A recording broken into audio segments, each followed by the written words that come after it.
from the Dragon Ball Xenoverse. Just playing, y'all.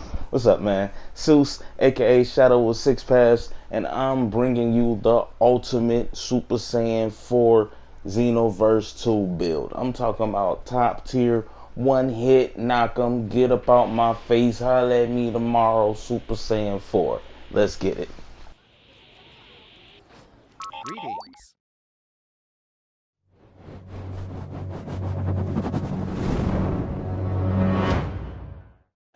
So before you even begin your build, you're gonna need the Super Saiyan 4 clothes.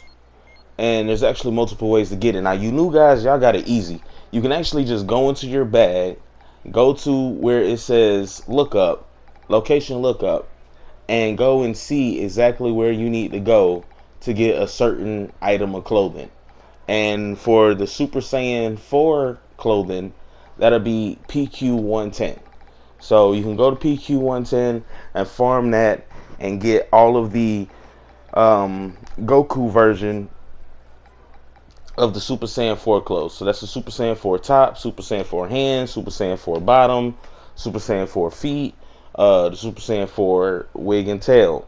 On the reverse of that, you can also, if you have enough TP medals, go to the TP metal shop. Now back in the day, it was on a rotation. You had to wait for it to pop up and pop in order to get it. But now you guys can just go in there and boom, drop the TP and get it. You know what I'm saying? But again, if you don't want to do that, if you don't have the TP medals, you can just go to PQ 110 and farm that. All right. So once you got all your Super Saiyan 4 clothes and you got them on your character, you got to look at it to see how it's going to fit for the build. And again, this is going to be a Ki Blast build. You want to use a QQ bang that'll offset your clothes. The clothes, the Super Saiyan 4 clothes are actually the absolute worst clothes you can have on if you're trying to build a Ki Blast character. It literally annihilates your Ki Blast super strength. So you're gonna need a QQ bang. And I suggest one that boosts your Ki Blast supers, boosts your health and your stamina. You don't really have to too much worry about your ki because of the way the build is set up. You're gonna have max ki anyway, but just go ahead and make sure you got that Ki Blast super as high as you can tolerate without taking away too much from your other attributes. You know what I mean? Depending on how you fight, if you're a up front attacker or you like to hang back, if you're running a PQ or if you're trying to do this for 1v1s or whatever, that's how you want to set up your QQ bangs. Now, again, I do not suggest this build for 1v1s. You can use it, especially against people that like to start the fight off by charging. It's perfect against people like that. But other than that, this build is specifically for annihilating PQs. And I mean, you can one hit wonder, just completely blast through them. They have no chance at all. You know what I mean? So again, just check your QQ bangs or go craft up some more, whatever it is you got to do, but just make sure you offset your clothes, because again, you're trying to build towards Ki Blast supers, and these clothes literally takes away from that. Now, you got your clothes set up, you got your look looking how you want it to look. You got to get into the actual build of things. Now, these 6 things I got on here are mandatory. Now, the rest you can do what you want to do, but 6 of them are mandatory. And the first one is going to be Fighting Pose K. Now, what it does, it's a power-up special, you know. It's one of the Ginyu Force dancing moves, but what it does is stops you from getting knocked back. Once you use this move, the other person, the CPU, the other person you're fighting, whatever may have you, can hit you all day long, and you're not going to fall, you're not going to lean, you're not going to be knocked back. After that, you're going to want to put on the 10 times Kamehameha Wave. You're supposed to be a Super Saiyan 4. Why wouldn't you have on a 10 times Kamehameha Wave? That goes without saying. After that, you're going to want to use Jiren's meditation. Jiren's meditation is going to give you maximum ki.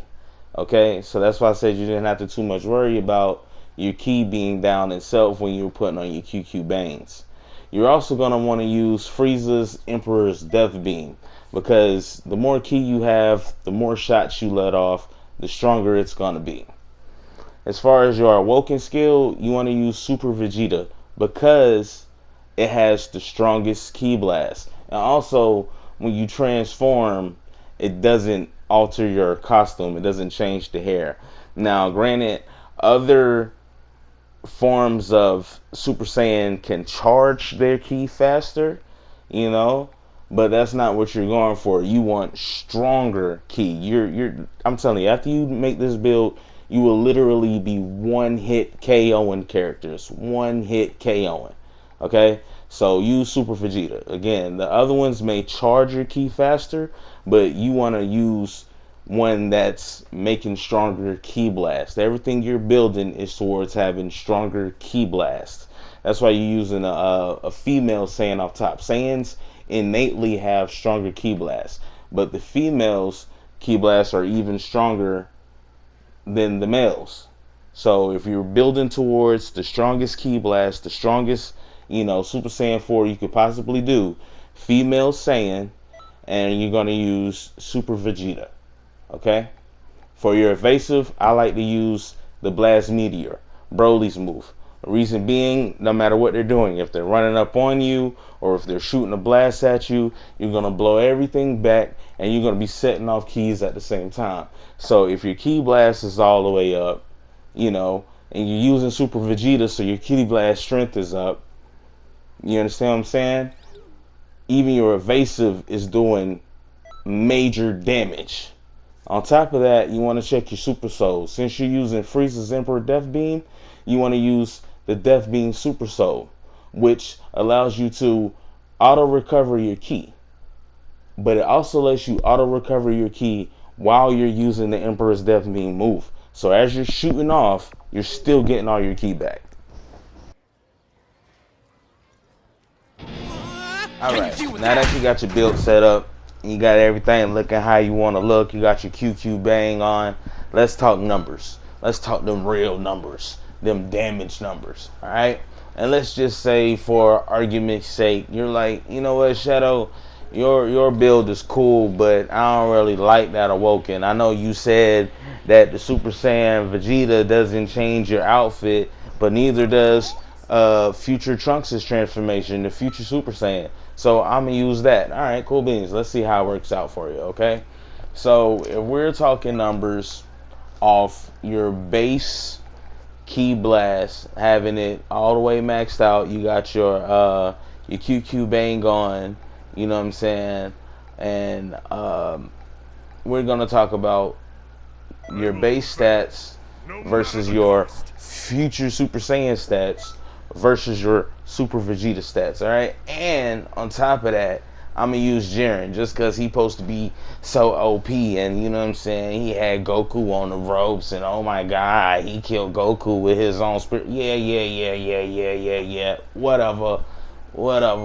Tell him come holler at me. Jiren don't want none of this. I'm trying to tell you, he don't want none of it. Like, matter of fact, Jiren looked at me and was like, you know what? I think I'm going to go back to sleep. Yeah, he went and sat in the corner and meditated when he seen my Super Saiyan 4. Alright, let's talk numbers.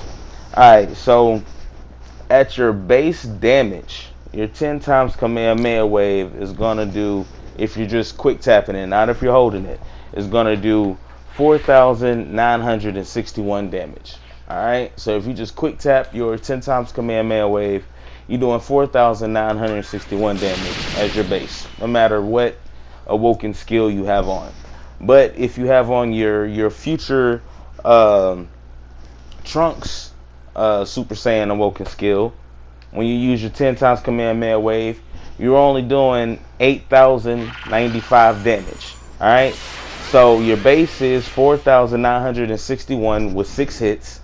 You transform into your future Trunks, your future Super Saiyan, and you're doing 8,095 damage with 18 hits. Cool beans.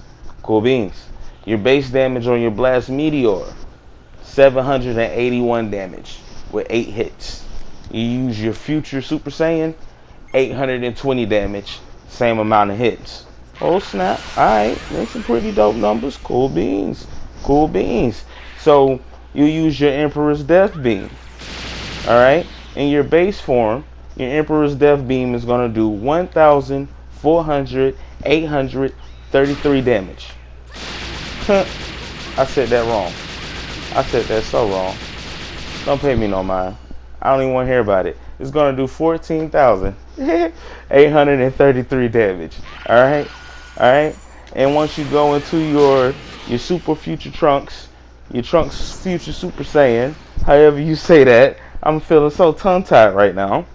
It's going to do 25,369 damage with 48 hits. Alright? 25,369 damage with 48 hits. Alright? Right. Those are some good numbers. Those are real good numbers. But let's say you actually listen to Seuss and you put on the Super Vegeta, like I told you, and you got to see what kind of damage that do. Now again, it's not going to alter your base damage. Your base damage is going to be your base damage. But check this out. Your 10 times Kamehameha Wave, your quick tap goes from being 4,961 to 5,209. All right? That's just your quick tap. There's already a 200 damage difference. All right? If you hold it, your damage goes from being 8095 to 9517. You figured it me? That's almost 1,000 damage difference. Your Blast Meteor goes from 820 to 920. 100 damage difference. You feel what I'm saying? Even your base Emperor's Death Beam alters, because the Super Vegeta alters your Ki Blast supers. Okay? It alters your Ki Blast supers. And your Death Beam is your, you know what I'm saying, your super move. Alright? So your base damage for your Ki Blast super for your Emperor Death Beam goes from being, your base damage again, goes from being 14,833 to 1963. Meaning 19,063. Alright? That's your base damage. With your transform damage going from 25,369 to 25,480 when you have your meditation on and your key maxed out. That's a one-hit kill. Every single time. They don't have no chance. Even if you don't max your key all the way out, you're still doing 22,395. 22,395. If you're only doing 25,369 with your maxed out key in your Super Trunks form, and you're doing 22,395 with half the key in your Vegeta form, I mean, need I really say more? The numbers speak for themselves. You know what I'm saying? If you're really trying to breeze through these PQs, get these one-hit kills, it's in the shadow. Put on that Super Vegeta. Don't worry about that future. I mean, the transformation looks dope. You know what I'm saying? It's tough. You know what I'm saying? I like the way he like, shoo, and like, you know what I'm saying? It looks tough. I mean, it's the toughest transformation. I ain't gonna hold you. But we're going for strength here. We're going for kills. We're trying to get her done. You know what I mean? And if we want to get her done, we got to stick with the Prince of all Saiyans. Okay, just like everything else in life, there is pros and cons to using this build. The pros obviously being having the high amount of ki, being able to one-shot enemies, cosmetically being able to transform and your look not looking too different. You're actually looking like a badass Super Saiyan 4, if you will. But there are a few cons to this build. Okay, the first con being with the fighting pose. If you're in a fight or a match where the other person comes and attacks you right off, it doesn't give you enough time to do the whole pose to get it complete, so you can stop leaning back. The other con to that is, while you're getting hit and you're not leaning back, you are still taking damage. So although you're not being blown away, if they come and just keep spamming you with supers while you're sitting there charging up, you know, you are still losing health. That's why you want to use a QQ bang that either doesn't touch your health at all, or actually boosts your health as well as your ki blast. Because again, you're not getting knocked back, but you are definitely taking damage. The last con to this fighting pose is, although you're not getting knocked back and you can stand there in the middle of their blast and attack back or whatever may have you, you are still vulnerable to grabs. If they grab you, it's gonna grab you. You know, it's still gonna do the same amount of damage and whatnot. So you have to be cautious and be wary of that when you're using this move. Meditation is also a part of that. It takes a second for the meditation to go off. If you don't have your fighting pose gone and you're not getting, and you're still getting linked back, excuse me. So you don't have your fighting pose on, you're still getting linked back and you're trying to do your meditation, they can knock you out of it, and then it stop you from gathering all the ki you need in order to get your ultimate move off. So the fact that this build relies heavily on those two moves working together is the con for this build. But again, that's why it's a PQ build. You usually have time to put that off, whether they're fighting the other person you're supposed to protect in, or if you're doing an online PQ and that person is holding off the enemies. You have time to do your fighting pose, do your meditation, charge up, hit them with your blast every time. You know what I'm saying? Get in there, get some fight moves going on. Other than that, the basics is the basics. Hit the fighting pose K, hit your meditation, and then hit your Emperor's Death Beam. Alright, so the other, not necessarily con to this, but it's kind of a nitpick drawback. Your Emperor's Death Beam. Being that you have so much ki, even if you miss, you're going to keep firing. You're going to keep firing. You're going to keep firing. So if you miss, you actually give your opponent enough time to get behind you and stamina break you. So if you're going to use that, make sure your shot is on point. That's where the fighting pose K comes in. If they're rushing up, running up on you, trying to punch you, hit you, whatever, you can go ahead and hit your Emperor's Death Beam, and it's going to stop all that. And they're not going to have enough time to react, to block, because they were so busy attacking, you know. But again, if you're not locked on and you do miss, you are going to be sitting there just shooting for 48 hits.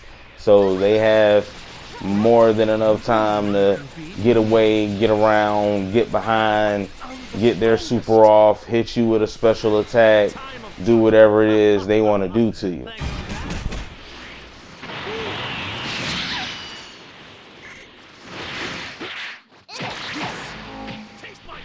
But all that aside, as I said before, this build is OP. I'm talking about you let off that Emperor's Death Beam and you on Joe Kendrick Lamar. I'm talking about 5, 5, 5, 5, 5, 5, 5, 5, 5, 5, 5, 5, 5, whatever he was saying. But you know what I mean. But for real though, like the one hit killing, the being able to completely dominate the battlefield, even if the situation seems like you're being dominated. I'm talking about 2-on-1s. They're straight bum rushing you, trying to take you out. Having this build makes that whatever. Come holler at me. Come see about me. You know what I'm saying? Look at that. 5, 5, 5, 5, 5, 5, 5, 5, 5. Yeah, all that. Ooh, you know what I mean? That's how they feel. But yeah, all jokes aside, just running it back down to you. You get your Super Saiyan clothes from PQ 110, or if you have enough TP medals, you can just go to the store and buy the individual parts that you want, be it just the hair, the wig and the tail, which is a combo set actually, or the clothes. I went for the whole shebang because I wanted to look like the most ultimate Super Saiyan 4, especially after just watching Dama, you know what I mean? And them making Super Saiyan 4 canon. Why wouldn't I? You know what I'm saying? Like, let's keep it funky. Like, that's a dream come true. Make your own Saiyan. Have them go through all of the power-ups. If they can bring it back like they did Budokai 3, where you can, like, transform mid-battle and go through the whole stages like he did with Majin Buu. This is the Super Saiyan. And this is to go beyond. You know what I mean? Like, let's keep it funky. But, yeah. What about you? What kind of builds do you like? What kind of builds are you using? Are you still even playing Xenoverse right now? Or you moved on to Spark and Zero? Because me personally, I put Spark and Zero down and came back. You know, being that you can use the Beast Gohan transformation now. You can use the Ultra Instinct. You got the Super Saiyan Red and the Super Saiyan God Blue. You know, and you got the Ultra Blue for Vegeta. Like, yeah, man, I'd rather make my own character and go online and duke it out with the homies rather than play that complicated, convoluted, whatever Spark and Zero. This is not the bag on Spark and Zero. Still a dope game. You know what I mean? The background graphics was dope. Didn't too much really care for the cutscenes. But I digress. Back to this build. Super Saiyan 4. It's the ultimate. Use your Fighting Pose K. Use Jiren's Meditation. Frieza's Emperor's Death Beam. And, of course, the 10 Kamehameha Wave. And what can they do to you? Absolutely nothing. They can't do anything. They just sit there and get hit. You know what I'm saying? They gotta fight for their lives. You know, you're not locked in there with them. They're locked in there with you. Just playing, y'all. But again, what do you think? What kind of builds do you want to use? You want to see a Super Saiyan Blue build? You want to see an Ultimate Gohan build? You want to see a Beast Gohan build? Go ahead and hit that like button. Leave a comment. Subscribe to the page. You need help running PQs? Leave your gamer tag or your PSN or whatever, what have you, and we can hop in and get these PQs taken care of. I can help you farm for any piece of gear you want. It doesn't matter. Let's go. Let's get it. All right, y'all. Take it easy.